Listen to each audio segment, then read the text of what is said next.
დინასტია მართლა იმპერიის აი კვალი ისე ეტყობა ამას ისე ეტყობა როგორც არცეც რომის გარდა როგორც არცეთ ქალაქს ალბათ დედამიწის ზურგზე ეს არის ქალაქი რომლის პრინცის მკვლელობის გამო სხვათა შორის პირველი მსოფლიო ომი დაიწყო ჰაბსბურგების დინასტია რომელმაც საღვთო რომის იმპერიას ხაზი შემოინარჩუნა ესე იგი 800 წლიდან მე-18 საუკუნემდე წარმოიდგინეთ ანუ მთელი ამდენი 10 საუკუნე საბოლოოდ განადგურდა ნაპოლეონთან ომებში და ბოლოს პირველ მსოფლიო ომში, მაგრამ ნაპოლეონს მე ვფიქრობ, რომ ჯანსაღი ამბიცია ჰქონდა, რომ თვითონ ყოფილიყო საღვთო რომის იმპერატორი, რადგან თავიდან ვინც საღვთო რომის იმპერია დაარსა, ეს იყო ზუსტად ფრანგი იმპერატორი კარლოს დიდი და სწორედ მის სამად განყოფილ მემკვიდრეებს შორის ყველაზე ჯანსაღად და დიდხანს გადარჩა ავსტრია-უნგრეთის ხაზით გაყოფილი მემკვიდრეობა, თუმცა ისტორიის ჟამთასვლამ მან საგვარეულოები, იმპერატორები, მეფეების გვარები, რა თქმა უნდა, შეცვალა და საბოლოოდ, ესე იგი, მე-18 საუკუნეში ჰაბსბურგების დინასტია მართავდა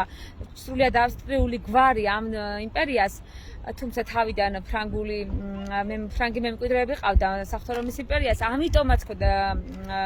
ნაპოლეონის ამბიცია, რომ თვითონ გამხდარიყო საღვთო რომის იმპერატორი, მან დაამარცხა აუსტერლიცთან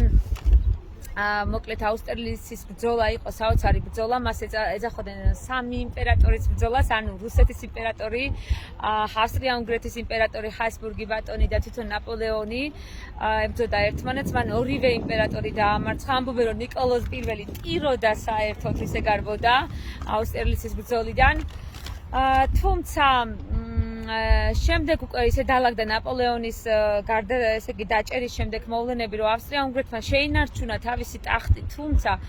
თუმცა სერბეთის თავისუფლების ესე იგი თავისუფალ სერბეთში ჩასული პრინცი,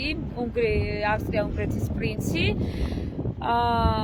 ბოსნიის ახალგაზრდა წევრებმა მოკლეს, იმიტომ რომ ანექსირებული ყავდა ბოსნია მას რა ქვია ავსტრიას და ასევე ძალიან სავალალო ხაზზე იყო სერბეთიც, მაგ დროს ახლა დაახლოებით ისეთ პერიოდი ედგა, როგორც ახლა საქართველოს უდგას რუსეთთან ანაგერო შემოვა და ანაგერ, ზუსტად ასე იყო ავსტრიასთან საქმე, ამიტომაც სერბეთში მოკლეს ავსტრია-უნგრეთის პრინცი ბოსნიის წარმომადგენლებმა, მერე დადასტურდა, რომ ბოსნიის ახალგაზრდა ბავშვებს, ვინც ეს კვლევა ჩაიდინა, აფინანსებდა სერბეთის მთავრობა იარაღით და ამარაგებდა და აი ამის გამო სერბეთს უკვე ოფიციალური ომი გამოუცხადა ავსტრია-უნგრეთმა, ხოლო სერბეთს მიემხრო რუსეთი, მერე რუსეთსაც გამოუცხადა ომი, მერე საფრანგეთსაც გამოუცხადა ომი. მოკლედ ძალიან მალე ყველა ჰეგემონი ქვეყანა ჩაერთო ამ ომში და ასეთი მიზეზით დაიწყო პირველი მსოფლიო ომი, სადაც ავსტრია-უნგრეთი დამარცხდა თავისთავად და იმიტომ რომ ამერიკის შეერთებული შტატებიც უკვე სერბეთის და რუსეთის მხარეს და ანტანტის ქვეყნების მხარეს ჩაერთო და საბოლოოდ განადგურდა ეს უზარმაზარი, აი უყურეთ რა ლამაზი შენობები, აქედანაც მოვატრიალო, აი არ ვიცი, აი სასახლეების ქვეყანა, აი არ ვიცი რა, სადაც გაიხედა ყველგან სასახლეებია. აი ესე დამარცხდა ეს უზარმაზარი იმპერია. საბოლოოდ პირველ მსოფლიო ომში, აი ამის შედეგი იყო, შემდეგ უკვე გერმანელი ხალხი ნელ-ნელა დაიჩაგრა ევროპის მიერ, ავსტრიელი ხალხიც რა თქმა უნდა და აი მერე უკვე აქედან წამოვიდა ამბიციები ჰიტლერის, რომ ჩვენ ესეთი განსაკუთრებული რასა ვართ და რას გვია, რომ ესე გვექცევა ევროპა და მერე კიდე მამას მოყვა მეორე მსოფლიო ომი. მოკლედ აი ამიტომაც ეს ქვეყანა არის განსაკუთრებით რაღაც მნიშვნელოვანი და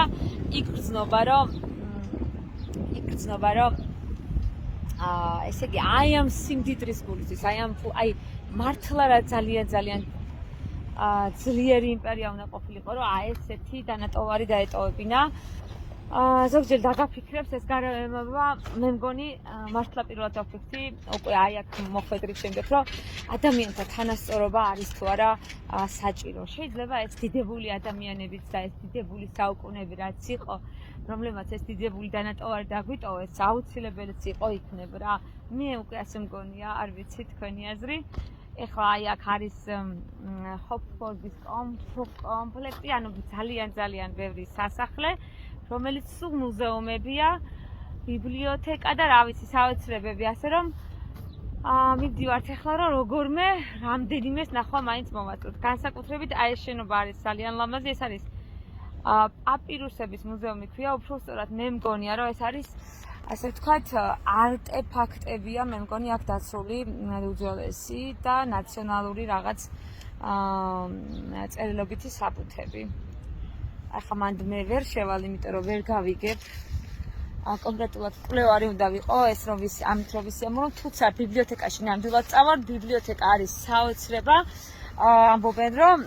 ერთი პერიოდი ესე იგი გადასახლებდნენ დაბრუნებული სტალინი, სანამ სტალინი გახდებოდა, სწორედ ვენაში ჩამოვიდა ლენინის რჩევით, რომ აქაური ბიბლიოთეკით ესარგებლა და რაღაც ცოდნა აემაღლებინა და რამდენიმე კვირა ცხოვრობდა თურმე, რამდენიმე თვე ცხოვრობდა თურმე ვენაში სწორედ ამ აქაური ბიბლიოთეკის ხათვით. ეხლა ჩვენ როდესაც აი ამ ბიბლიოთეკაში შევალთ, აუცილებლად ჩაგერთვებით იქედან.